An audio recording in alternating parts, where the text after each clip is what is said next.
Straight ahead on CCX News, a scare in the air. A Brooklyn Park pilot forced to make an emergency landing. How he managed to escape unharmed. Plus, the graduation Grinch. A young man caught on tape stealing graduation gifts from a Maple Grove party.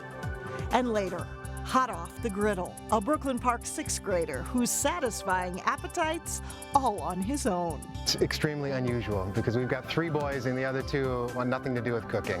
CCX News starts right now. Hello and thanks for joining us. I'm Alexandra Renslow. And I'm Shannon Slatton. We begin with sad news stemming from Thursday's 4-vehicle crash in Plymouth. A second person has died from injuries sustained in the crash. 15-year-old Cecilia Wold of Plymouth died from complications of multiple blunt force injuries. That's according to the Hennepin County Medical Examiner. Wold's 86-year-old grandfather, Lee Wold of Golden Valley, also died in that crash. Both victims were passengers in a vehicle that was turning leftbound from westbound Highway 55 at Northwest Boulevard when the vehicle collided with another car traveling eastbound on Highway 55. The drivers of both vehicles and 1 additional passenger were treated for non-critical injuries. 2 other vehicles that were stopped at the intersection of Highway 55 and Northwest Boulevard were also hit. That intersection is controlled by 4-way stoplights. Meanwhile, the medical examiner says a Maple Grove man has died from injuries sustained in a crash on the 4th of July. Marvin Ellingson was injured in a single vehicle crash on Interstate 35 in the city of Harris. That's about 20 miles north of Forest Lake. He died several weeks later. Ellingson was 80 years old. A memorial service for Ellingson was held Saturday in Maple Grove. Quick thinking and experience are credited with helping a Brooklyn Park pilot make an emergency landing. The home-built aircraft went down in a field around 2 p.m. Sunday. That's just northwest of Highways 169 and 610. The pilot didn't want to talk on camera, but he told us he was trying to make it to the Crystal Airport when he started having engine problems. He says he purposely landed the plane in the field to avoid hitting homes. Definitely could have been much worse. Sounds like the pilot indicated that the engine was failing. He knew that there was having engine problems, and then he immediately looked for a safe place to land it, which was a field up in off of 97th Avenue. The pilot was not hurt and the plane only had minor damage. The FAA and the NTSB are investigating the incident. Our next story is one we are hearing happens more and more often. Yes, we've covered stories before of boxes of cards and money stolen from weddings. Now the story of a box stolen from a Maple Grove graduation party, and the culprits were caught on tape. Well, we were praying for no rain because I love just having it in the backyard. A graduation party at the Simi house had the perfect setup. Nice weather, good food, and friends who stopped by to wish 18-year-old Maya well. We wanted it closer to her leaving as kind of her going away present from friends and family. We were very proud of her. The Maple Grove graduate would be leaving soon for basic training. A lot of people came. I was happy that my friends came. We must have had close to 150, 200 people here, Right. I would say. Yeah, it was really fun. People loved the food and just a great time. It was a beautiful day. But as the party wound to a close, One of my friend's girlfriends kind of like tapped me on the shoulder and was like, somebody just ran off with your box, and I thought she was joking at first. surveillance video from outside the Simi house captured what happened. When Maya's father, Jed, turned away from the table, a guest grabbed the box stuffed with cards and money and just walked away. Once clear of the party, he ran across the yard, followed by a friend. They kept running across the cul-de-sac to a waiting car. My heart just sank and was so sad. The young men were friends of a friend. It's just groups of kids say, hey, we're going to Maya's grad party, you want to come? And, you know, she vaguely knew these boys, so it's one of those things you don't think twice about it. They stayed at the party for 2 hours. And I was like, they've been here all day. And I was kind of confused why they've been here all day, and I didn't really think of anything of it. And they are even in some of the guest photos. That was frustrating for me. It's like, I fed you, you know, I fed you, I welcomed you into our home. Why would you do something like that? I just can't imagine that thought process, but We learned the hard way. The Simmies turned video and pictures over to police. Then they had to contact friends who left a card so they could get the dollar amount of money stolen. Altogether, it was more than $2,000. The biggest deal to me was the cards. I actually did want to read them, and I wanted to bring them to basic with me, so that was hard for me. I wish I keep playing back. If I could just go back, bring the box inside, put it away. But you think the best of humans and you think the best, of people. Maple Grove police say the case is being investigated and one of the young men is known to police. Maya leaves for basic training just after Labor Day. The Minnesota State Patrol has 3 more canine officers to help fight crime. Keno, King, and Remy were introduced to the public in Golden Valley on Monday. The trio went through 10 weeks of intensive training. Their strong sense of smell is used to search and locate drugs that might be hidden in vehicles and buildings. With heroin overdoses on the rise, officials say the new canine officers will help boost crime-fighting efforts. In Minnesota in 2016, 637 people died from drug overdoses. And these dogs that are not only beautiful but are extremely well trained to root out illegal drugs and to keep our communities and Minnesotans safer.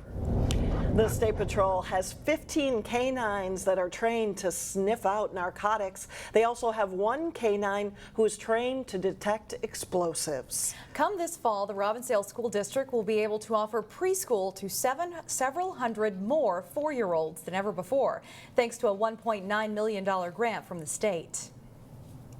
This matters, and it is so important because we can serve 360 new children and their parents and families. Robbinsdale Area Schools is receiving a 2-year grant, the largest of its kind for the voluntary pre-K program from the Minnesota Department of Education. The Robbinsdale District has offered preschool programming for more than 40 years, but this funding means Robbinsdale will be able to offer preschool to a total of nearly 2,000 4-year-olds this school year. A child who experienced early learning versus one who didn't experience learning, when we look at the assessment that we give them coming in the fall versus the spring, it's an astronomical gain in terms of their literacy, literary skills, in terms of their mathematical skills, but also, more important, the social-emotional piece. Robbinsdale schools are working toward universal pre-K, so every 4-year-old in the district would be able to attend preschool. Still ahead on CCX News, a chicken wings makeover in Crystal will show you what's new at Buffalo Wild Wings. And plus, later in sports, these little leaguers find out what it's like to use a wood bat on the baseball diamond. But first, another nice one on Tuesday, high near 80 degrees.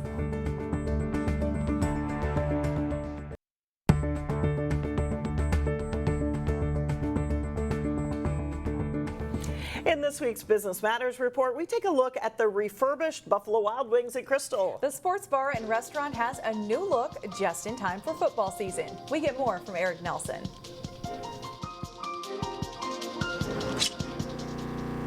It was ribbon cutting day in Crystal. Yeah, this is great. This is a great turnout, great experience. Thanks so much. Local dignitaries turned out for the relaunch of Buffalo Wild Wings. We're excited that they're reinvesting in the community. Obviously, they've been here for about 15 years now, so that's fantastic. Which had been temporarily closed for repairs. We replaced all the tile in the front of house. We repainted, new carpeting, all new furniture, new TVs, some new big screens. B-Dubs also has new signage on the exterior of the building, and the logo is more visible. All of these improvements could increase profits. And with the refresh, we really believe that it's going to help draw in more business and more of the community and the families that we obviously want in our restaurant. It's a high-profile location. They've got a great new sign that makes it very, very visible from the street, and it contributes to a healthy retail environment for us here in Crystal. B-Dubs is an anchor store in the Crystal Gallery Mall and has been there for 15 years. They've been a good community partner. Buffalo Wild Wings helps with a lot of fundraising for a lot of our local organizations. The chain caters to fans. Football is king for us. By serving up large doses of televised sports for them to devour on a daily basis. The Buffalo Wild Wings here in Crystal is a mecca for fantasy football owners, and in the next month, this place is going to be jammed. The restaurant also has a takeout menu, which gives customers the option of eating in or out. for the people that want to hang out in their garage and watch the game on their own TV and get our wings. For Business Matters, I'm Eric Nelson, CCX News. Buffalo Wild Wings also helps with fundraising for organizations such as the Crystal Crime Prevention Board and the city's Police Explorers.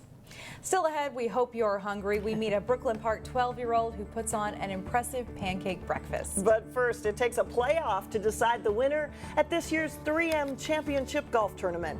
John Jacobson has the final round recap coming up next in sports.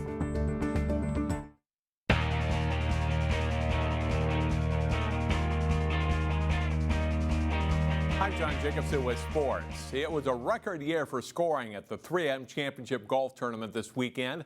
A record 1,105 birdies were made over 3 days. Despite some weather issues on Sunday, it was an exciting finish at the TPC. Dark clouds greeted players and fans Sunday at the 25th Champions Tour event in Minnesota. Kenny Perry, who won the 3M Championship in 2014 and 15, came into Sunday tied for the lead. He shot a 2-under par final round of 70 and tied for 7th place. Paul Goido set a tournament record with a score of 60 on Saturday and opened Sunday with this birdie. Gene Sowers, playing in the final group with Perry and Goidos, has just enough on this putt to also make birdie on one. Rain tied with Goidos for the lead. Two-time 3M champion Bernhard Langer was 5 under in his first 7 holes Sunday, but a bogey on 8 and this double bogey on 9 took him out of contention for another title. Madison, Wisconsin's Steve Stricker was a fan favorite here. The Champions Tour rookie makes a birdie on the 7th hole, and he finishes at -18 for the tournament, tying him for 3rd place. Sowers briefly takes the lead alone with his birdie on 7, moving him a shot ahead. Goidos, though, starts the back 9 with this birdie putt at the 10th hole. Both he and Sowers are at 18 under with 8 holes to play. A rain delay of 62 minutes came with several groups still left to finish. When the weather cleared, Kevin Sutherland gave this 65-foot eagle putt a good run. Sutherland leaves it just short, but he makes birdie and earns his 3rd straight top 3 finish of the 3M with a final score of -18 and 198. Goidos and Sauer each finished at -20, sending the tournament to a playoff. But Sowers hits his approach shot over the water a little thin. Lands in the water, guarding the front of the 18th green. Goidos safely clears the hazard and 2 putts for birdie, giving the 53-year-old from Long Beach, California, his 5th Champions Tour victory and his first here in Minnesota in 4 appearances at the 3M. Winning is something he never takes for granted. You know, I'd been struggling. It means a lot. It's funny, each one you think that, you know, you wonder if it's the last one whenever you win. And I'd been struggling all year, and to come here, and again, this was the first Champions Tour event I played. This is my 4th 3M championship, and it's just a comfortable place. And to come here and win, well, that's even doubly better. In addition to that handsome trophy, Goidos also pockets a cool $262,500 for the win. And that's all for sports. Shannon, no, we've got one more story. Sorry, the wood bat tournament in Robbinsdale. You'll hear the crack of a bat at Twins and Saints games, but not too often in youth baseball. A tournament in Robbinsdale this weekend featured that traditional sound. It's the 13th annual wood bat tournament benefiting the Baseball in Benin project. Plymouth New Hope 11-year-olds played in the 11-12-year-old final. They start strong against Coon Rapids.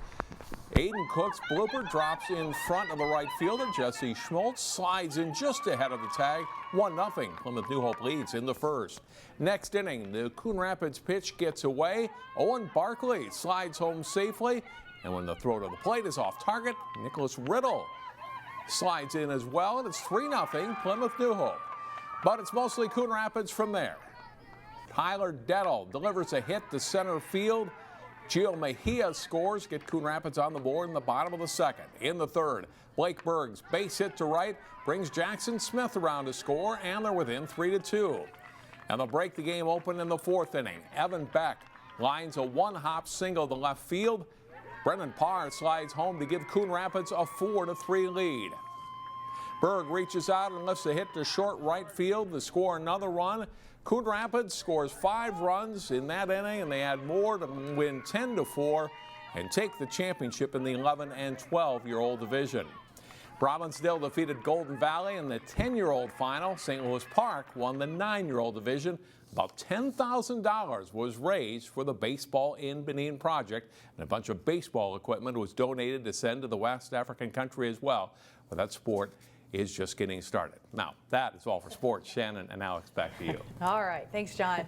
Up next, a Brooklyn Park 6th grader known for his cooking. And we bring our appetites to see what this young chef is all about when we come back.